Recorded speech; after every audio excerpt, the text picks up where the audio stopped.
안녕하세요. 저는 2025학년도 유아인용 인천지역에 초수로 응시하여 차석으로 합격하게 된 박수민 강사님의 수강생입니다. 저는 졸업 이후 바로 1월부터 임용 준비를 시작했기 때문에 교사 경력은 따로 없었지만 2차에서도 좋은 성적을 받아서 차석이라는 좋은 결과를 얻어낼 수 있었습니다. 이처럼 교사 경력이 없으신 초수 선생님들께서도 충분히 좋은 성적으로 합격하실 수 있으니 자신감을 가지시고 도전하셨으면 좋겠습니다. 제가 박수민 강사님의 강의를 선택한 이유를 크게 세 가지로 말씀드리면, 첫째, 또박또박 잘 들리는 목소리 때문이었고, 둘째, 뛰어난 강의력, 그리고 셋째, 존경할 만한 분이라고 생각했기 때문입니다. 먼저 목소리의 경우 저 역시 다른 수험생분들과 마찬가지로 어떤 강사님의 강의를 수강해야 될지 정말 고민이 많았는데, 그 중에 박수민 강사님의 합격 전략 설명회 영상을 보고 박수민 강사님의 또박또박하고 또 신뢰감 있는 말투와 목소리가 귀에 막혔던 것이 기억에 남아 강사님의 강의를 듣고 싶다는 생각이 들었던 것 같습니다.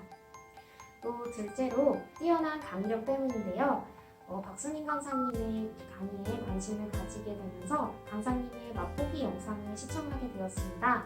이때 정말 저는 난생 처음 보는 유아인용 내용임에도 이해가 쏙쏙 잘 되는 것이 신기하여서 더욱더 박수민 강사님의 강의를 들어보고 싶어졌고 믿음을 가지게 된 것 같습니다. 또 셋째로는 제가 직강으로 박수민 강사님의 강의를 들었는데요. 이때 박수민 강사님께서는 강의가 끝난 후에 저녁 늦은 시간까지도 앞에서 수강생들의 질문을 끝까지 모두 다 답해주시고 뭐라도 하나 더 알려주시려고 하는 모습에 제가 되게 큰 감동을 받았던 기억이 납니다. 또 제가 언제나 힘든 일이 있거나 또 물어보고 싶은 것, 공부 방법에 대해서 궁금한 것들을 박수민 강사님께 여쭈어보았을 때 강사님께서 정말 따뜻하게 맞아주시고 또 자세한 도움을 주시고 또 언제나 응원을 해주셔서 제가 힘든 수험 기간을 잘 이겨내서 여기까지 올 수 있었다고 생각합니다. 임용 준비를 위한 저의 학습 방법을 시기별로 상반기, 논술, 그리고 하반기로 나누어서 크게 제가 중요하다고 생각했던 점을 두 가지씩 설명드리겠습니다. 먼저 상반기에는 공부 습관을 잡는 것에 많은 시간을 할애했는데 이때 가장 중요하게 여겼던 두 가지 중 첫 번째는 제가 정해진 시간 동안 얼마만큼의 분량을 소화할 수 있는지 충분히 파악하는 것이라고 생각했습니다. 때문에 저는 주어진 시간 동안 시간을 정해서 제가 어느 범위까지 공부를 할 수 있는지 정확하게 파악하기 위해 노력했고 또 이를 바탕으로 공부 계획을 차근차근 수정해 나갔던 것 같습니다. 둘째로는 개론의 내용을 잘게 소형력으로 나누어 공부했던 것입니다. 이 부분은 박수민 강사님께서도 계속해서 강의에서 강조해 주신 부분이기도 한데요. 강의의 내용을 소형력으로 쪼개어 공부하면 보다 효율적으로 더 자세하게 그리고 쉽게 공부할 수 있습니다. 때문에 저는 모든 강의 내용을 소형력으로 쪼갠 뒤에 소형력 1부터 시작하여서 2, 3 이런 식으로 넘어가는 방법으로 공부했고 이때 진도를 그저 앞으로만 나가는 것이 아니라 소형력 1을 공부한 이후에 2로 넘어가기 전에 다시 소형력 1을 점검해 본 뒤 2로 넘어갔고 또 소형력 3으로 넘어가기 전에는 소형력 1과 2를 모두 한 번씩 다 점검해 본 뒤에 넘어가는 방식으로 누적 복습을 실시했습니다. 이와 같은 방법을 통해 저는 개론의 내용을 보다 탄탄하게 다지면서 암기할 수 있었던 것 같습니다. 논술의 경우 첫째로 정해진 커리큘럼을 차근차근 천천히 잘 따라가는 것이 중요하다고 생각합니다. 저 역시 논술을 처음 써보는 것이기 때문에 정말 많은 고민과 걱정이 있었는데요. 박수민 강사님께서 글쓰기의 기초부터 하나씩 차근차근 알려주셔서 저 역시 그 강의를 따라가며 보다 완성도 높은 글을 쓸 수 있었고 결국에는 논술도 만점이라는 좋은 결과를 얻어낼 수 있게 되었습니다. 둘째, 강사님의 논술 모범 답안을 100% 활용하는 것입니다. 저는 박수민 강사님의 논술 모범 답안을 필사해보고 또 분석해보는 과정을 통해 강사님께서 적어주신 다양한 풍부한 어휘와 그리고 다양한 문장 구조 등을 제 것으로 만들기 위해 노력했습니다. 또 제가 쓴 글을 모범 답안과 함께 비교해보면서 부족한 점을 고쳐보고 또 수정할 점도 스스로 찾아보며 개선해 나가기 위해 노력했고 한 번 쓴 글이더라도 다시 한번 써보는 과정을 반복하면서 보다 완성도 높은 글을 완성하기 위해 노력했습니다. 하반기에는 첫째, 목차를 활용한 입출을 반복했습니다. 이렇게 목차를 활용한 입출을 반복하게 되면 목차 속의 내용의 무게고도를 충분히 파악할 수 있고 또 중요도 역시 함께 파악할 수 있기 때문에 공부를 하면서 어떤 부분을 중점적으로 외워야 하는지 쉽게 알 수 있고 또 목차 부분을 세심하게 보면서 외워보는 과정을 반복하게 되기 때문에 보다 암기를 탄탄하게 다질 수 있다고 생각합니다. 둘째로 저는 서술형 문제를 100% 활용하는 방법으로 공부했습니다.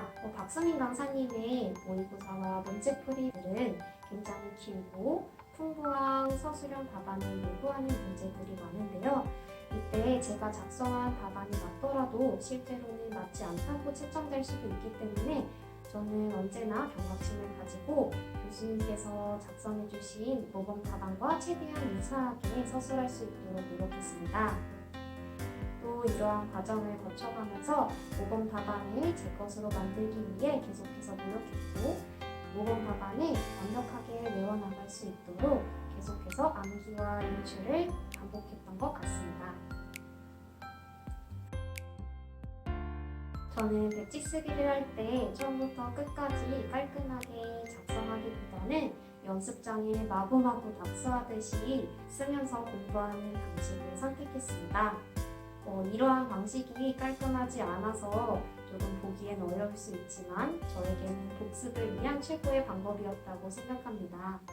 또 백지 쓰기를 할 때 그냥 손으로 종이에만 적는 것이 아니라 말로도 계속해서 제가 마치 박수민 강사님이 된 것처럼 정말 수강생들에게 강의를 한다고 생각하면서 스스로가 이해할 수 있도록 설명하면서 백지 쓰는 것을 반복했고 이러한 과정을 통해서 제가 배운 내용들을 더욱더 내면화하는 데 많은 도움이 되었다고 생각합니다.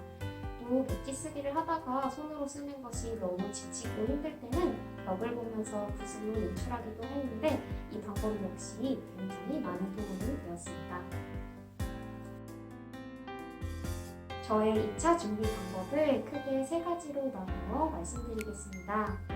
첫째, 사례 운영단을 참여한 것입니다. 저는 1차 결과도 나오기 전부터 2차 공부를 시작한다는 것이 큰 부담으로 다가왔었고 또 이에 제 마음이 해이해지진 않을까 걱정이 되어서 먼저 박수민 강사님께서 따로 진행하시는 사례운용반 강의를 신청하게 되었는데요. 이렇게 신청한 덕분에 사례운용반에서 다양한 선생님들과 함께 여러 가지 수업을 준비하면서 책임감을 가지고 2차 준비를 포기하지 않고 잘 해나갈 수 있었던 것 같습니다. 때문에 선생님들께서도 사례운영반에 참여하시는 것을 정말 적극적으로 추천드립니다. 둘째로 2차 준비를 위한 짝스터디를 활용한 것입니다.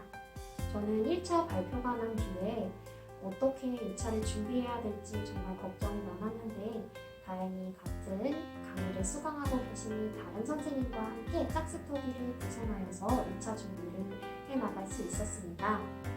2차 준비는 면접과 수업 시간 모두 혼자 연습하는 것과 또 다른 사람 앞에서 연습하는 것이 정말 많이 다르기 때문에 짝스터디를 활용해 서로의 면접과 수업 실험을 보고 충분히 피드백하는 과정을 거치는 것을 추천드립니다. 저 역시 이러한 방법을 통해 제 수업과 면접의 장단점을 보다 객관적으로 파악할 수 있었고 이에 좋은 2차 점수를 받을 수 있었다고 생각합니다. 또 이러한 과정을 통해 저와 제 짝스터디 선생님 모두 함께 합격할 수 있었습니다.